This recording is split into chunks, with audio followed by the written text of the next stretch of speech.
Hello ladies and gentlemen, and welcome back to Portly's shining, shimmering, sweaty summer, where I'm going to be recording videos every week as much as possible, but it's going to be hot, so you're going to see me a little shinier than usual. And if you're thinking, Portly, I don't see a difference, first of all, rude. Second of all, let's just move on with the review.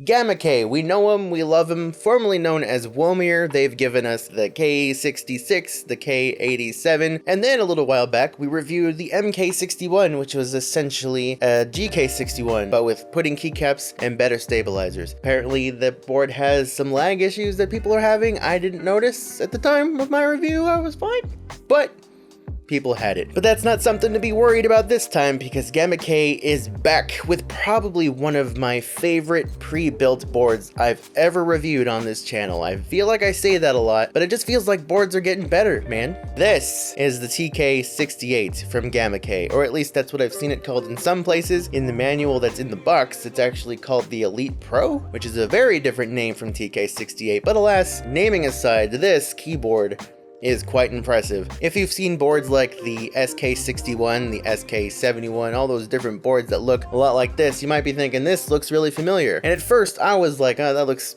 pretty familiar. But as familiar as it looks, it's actually quite impressive and something I would recommend above any of those other boards that look like this. And we've got a lot to get into, and I'll tell you all about it. Available on Banggood.com, who by the way sent this unit here for review. It's about $80 on Banggood, and it's available in 2 color schemes as well as a number of different switch options. You have the white and gray model that I have here, and then there's a black, orange, beige model that you can also get depending on which color you choose. You're also going to get completely different keycaps. This version comes with XDA keycaps, which are these cute kind of little flat, fat, round boys, and then the black and beige model comes with ASA profile keycaps. I haven't used ASA profile keycaps yet, but from what I understand, they're like shorter SA profiles. Whatever color option you choose, you're going to get the same white case on both. Inside the box, you're going to have the keyboard, the instruction manual, a braided L-shaped USB Type-C cable, a wire keycap puller, a metal switch puller, and this little thingy, which makes this board quite different from any other board I think I've reviewed on this channel. We're going to get into that in a little bit. I really like the case on the board. It's not like your typical polygonal GK61 case that you'd find on the GK61 as well as a bunch of other similar boards, but the thick bezels and uniform shape that this board has kind of makes it look a little bit more similar to some of the custom boards a lot of people use, like a Tofu or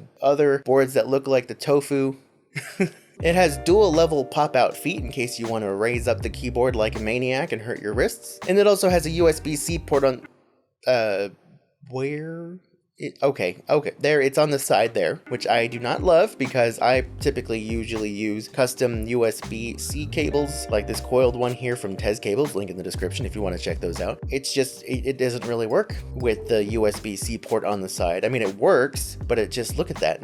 I'm afraid that cable is going to break, or the port is going to break, so if you are buying this board, you might just want to stick with the L-shaped cable that comes with it. This is a 65% board with 68 keys. This does include arrow keys. It's just 1 column wider than your typical 60% board, so I very much recommend and I really enjoy using 65% boards. The keycaps are dye sublimated PBT keycaps, and they look very nice and clean because there's no secondary legends all over the place. The alpha keys have a large centered font, which I really like. As nice as it looks being all clean without the secondary legends for your other functions, you are going to want to keep the manual handy just at least until you memorize what all the functions do. I don't believe that there is software. I've seen no mention of software anywhere on the website or in the manual, and that's kind of fine with me. I'd rather just plug and play and be done with it. Customization is limited, so if you're into customizing and setting macros and doing all kinds of elaborate things like that with your keyboard, you're going to probably want to look elsewhere. It has a number of RGB options, which look pretty nice. It's not the brightest RGB. Again, the keycaps are probably blocking out some of the lighting. If you do want to replace the keycaps on either model, it might be a little tricky out there. There's better compatible sets out there nowadays, so it's not as hard as it was maybe a year or two ago. But keep in mind, if you want to replace them, the right shift is 1.75U, and the right alt, right control, and function keys are all 1U. So they could be replaced, but it's just going to be not as easy easy as buying any $20 to $30 set you find on Amazon. Now you notice I mentioned this comes with a switch puller because this bad boy is hot swappable. You can buy it with a number of options. You've got Gateron blue, brown, red, as well as Gateron yellow, which I personally love, and this one that I have here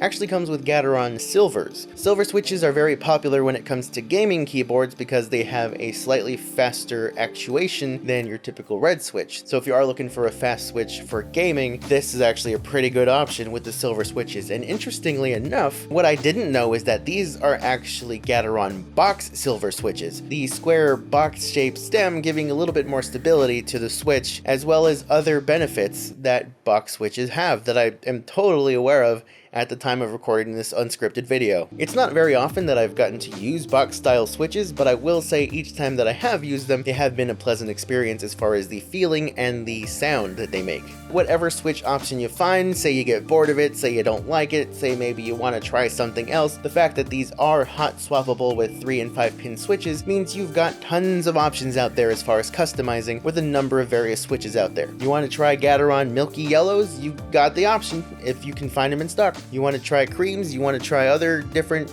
cool switches you've seen online and you heard about from your grandma's best friend over at the bingo? You know how she's always talking about those husky switches from Kinetic Labs, right? She can't stop talking about them. Well, you get to try them out. Here is a quick sound test of the stock Gateron Box Silver switches with these XDA profile keycaps.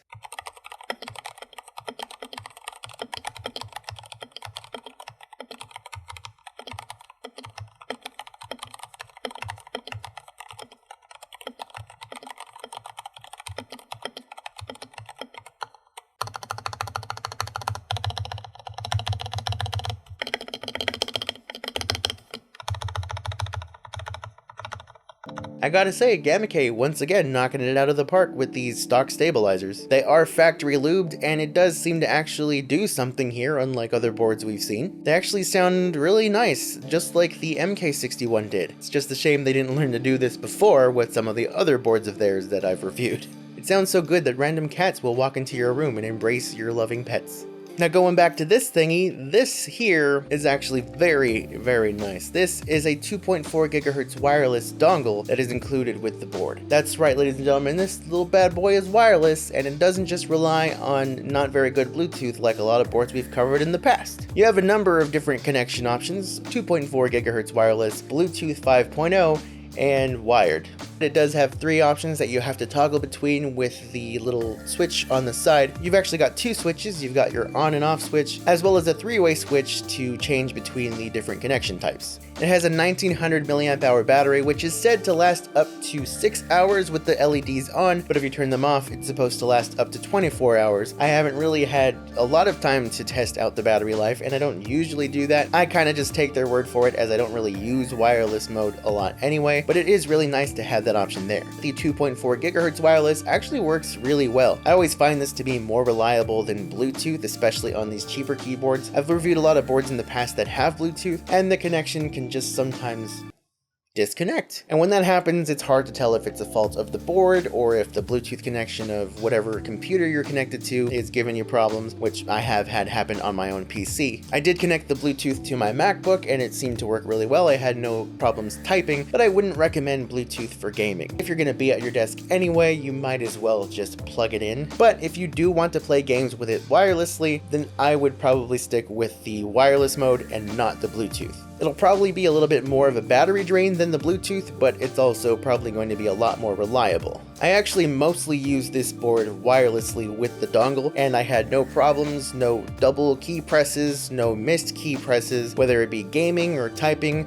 All the notes and stuff that I wrote for this video, I wrote using this board wirelessly, and everything came out fine. And that, ladies and gentlemen, is the TK68/Elite Pro from GamaKay, a board that I myself find to be very interesting and very lucrative if you're searching for a good hot swap 65% board. Heck, even if you're not planning to swap out the switches, I recommend this board over any optical switch board just because it sounds better. You do have more options if, say, someday you want to change out the switches. You don't have to buy a whole new board to do so. You've got one right here. It's got the arrow keys built right in. in. It's got wireless options for you. This is really impressive for $80. And it's a board that I could see myself probably customizing a little bit and using maybe on a fairly regular basis, simply for the wireless connection. So what do you guys think of this board? Does it intrigue you? Does it seem like something you might purchase? Why or why not? I'd really like to know. Let me know in the comments. And while you're at it, don't forget to like this video if you liked it, thumbs down if you hated it, and subscribe if you loved it. And I will love you forever. Maybe not forever, but I'll appreciate the subscription. Thank you so much. Affiliate links from Banggood as well as coupon codes and whatnot in the description. Their Prime sale thing is still going on as of recording this video up until July 10th, so hopefully I get this video out before that ends. That's the plan anyway. If so, make sure you pick it up. It helps support the channel. And I've also got links to tons of other fun goodies in the description as well, including my social media stuff, which you can follow to show your support even further. And it's all completely free. Except, unless you buy something, which it's not free, but it's appreciated. And with that, I bid you all adieu. I never know how to end these videos. Alright, I'm out of here.